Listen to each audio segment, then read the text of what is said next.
So we didn't have his, he said some things. Maybe we can find it. I noticed Chris Sims flipped me something over the weekend where it's like, what the heck are Carney and Starmer even doing there? Carney had to, I guess, charter a flight to Egypt for this. Canadian Air Force didn't even have one, not even one that they could take. How embarrassing. I think Canada, it was like he wasn't initially included, is what I think. So he was scrambling to get there. Well, sure. For the photo op. To feel important, to feel like he did something to contribute to this. Whereas it's been reported that what Canada did, Canada's contribution to these peace talks was actually counterintuitive, along with England and France, by declaring Palestine a state. Didn't help these peace talks along at all. And I think that it is actually being reflected in the behavior of Gazans right now and what they're doing in the streets in response.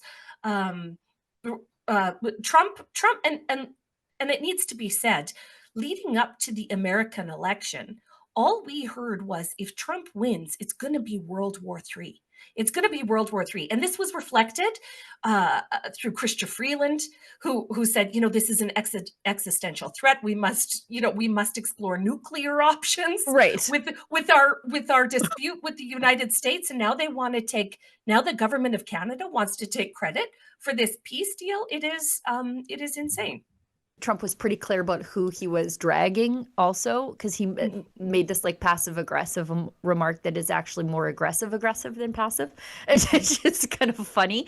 But we did find Trump pretty much forgot that Keir Starmer was there, and then he thought he was going to speak. And then, no, you get out of here. So let's watch this. Where's the United Kingdom? Where's our friend? Come here. Come here. Kingdom. Going good? Very good. Everything going good. These people all came in like 20-minute notice, and I think it's fantastic. And we have so many others, and just so many others. And look at Georgia Maloney's little cheeky eyes. She's like, oh no, that was just so embarrassing. How embarrassing is that? He's where is he? Everything going good? Good. And then he just like stands in front of him. Yeah, because you did everything you could to undermine the peace deal. Yeah. How's everything going? And then just fatbacks him. Just absolutely sends him back to the lineup. How embarrassing. We got one more on this. Because yes, we should be happy.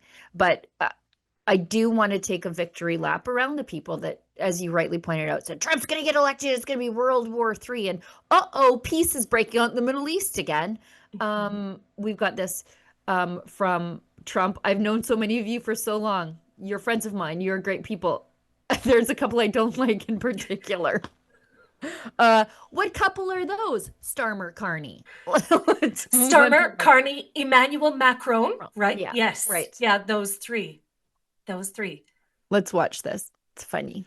Many of the people in this room, and it all just started coming together. I've known so many of you for so long. You're friends of mine. You're great people.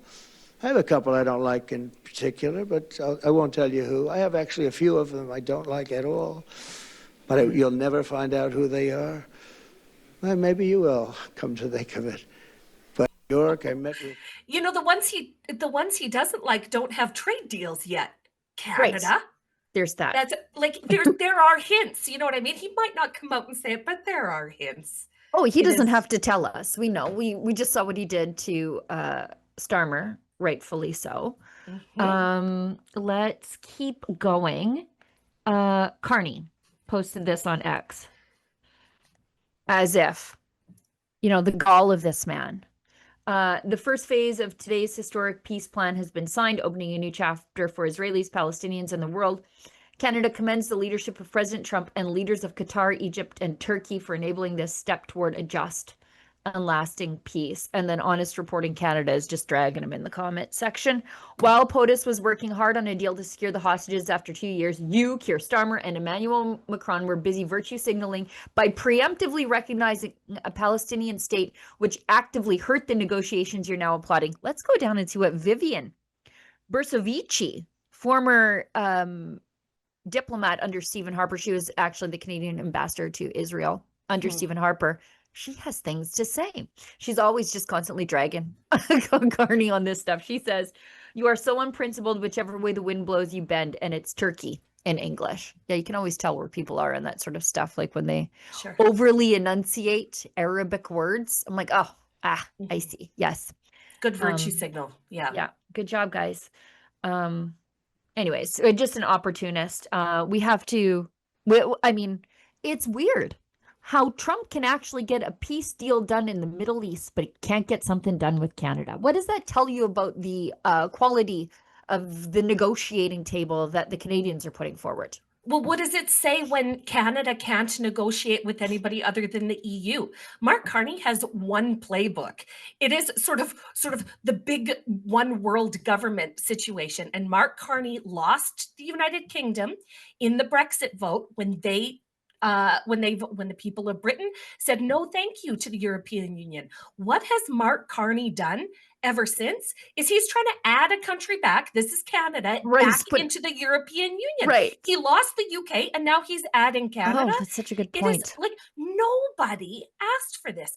No Canadian said, hey, you know what would be really great for us in the economy and our culture is to join the European Union. Yeah. Nobody asked for this. And yet Mark Carney's economic and financial interests are so tied to the European Union and the euro that he would add us into that situation. So anyway, it's just disappointing all the way around. Yes. And really telling that we're not making agreements with the United States yet. We don't have a trade deal. We're still, our canola growers are still suffering. Our steel industry is still suffering. People are losing their jobs. And yet here's Mark Carney on a stage taking fancy selfies with his fancy friends. Yes. That make you feel better, people that just lost your jobs in Canada? Exactly. That he chartered a flight so that he could be there for the photo op of the peace deal he actively worked to undermine. Can you imagine? Like, he's just got to be the bride at every funeral or the bride at every wedding and the corpse at every funeral. Like, he just has to. That's a great saying. Yeah, Mark Carney called Uber Air to get all the way over to the Middle East just so he could stand in a line with his fancy friends. Right. Hope it was worth the investment, Canada. I wonder how much that cost you, the taxpayer.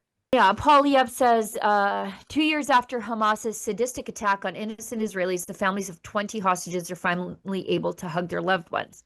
This peace provides an opportunity for the Hamas-launched bloodshed to finally end, which has been a tragic reality for too long. 28 other hostages were murdered, and for those who knew them, still a moment of immense grief.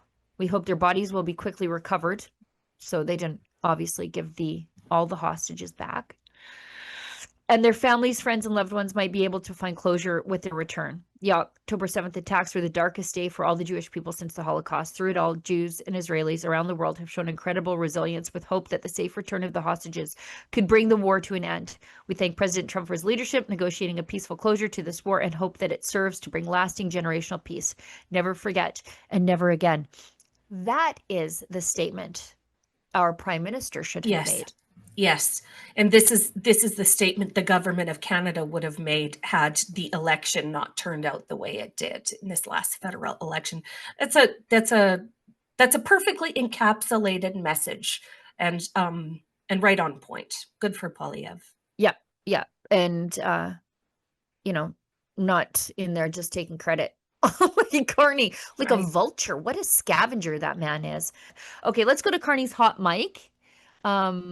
With Trump, and Trump doesn't take him seriously at all. Let's watch.